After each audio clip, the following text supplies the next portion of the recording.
We also have a question from Naomi about what are the day-to-day responsibilities of a game publisher? What do they look like?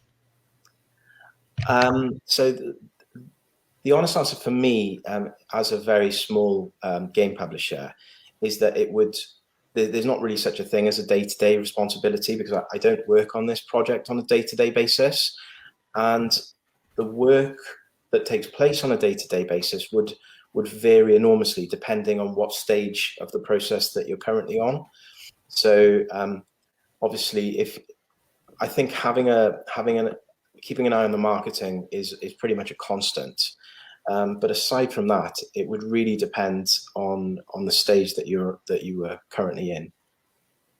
I don't know if you've got anything you'd like to say on that, Benji. Yeah, I think it's an interesting one, because everything gets clustered together depending on what the fire is, I guess, that has to be dealt with. Because like when you start, Kris, like your main impetus is to just get a prototype and like be able to start functioning.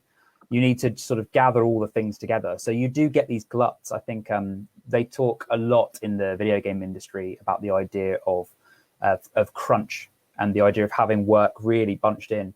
And I think it's clear even in the tabletop industry that there's a very similar thing, because whether you're working on your Kickstarter campaign, there's crunch, or whether you're working on your design, or suddenly realizing that you've got 300 cards that all need to have art descriptions written for them. Like, there is going to be crunch, no matter how much you want to spread it out, I think. Yeah, that's true. I can remember when I was trying to get some prototypes done to send out to some reviewers, and obviously you need to give reviewers plenty of time to look at the game that you sent them and so on.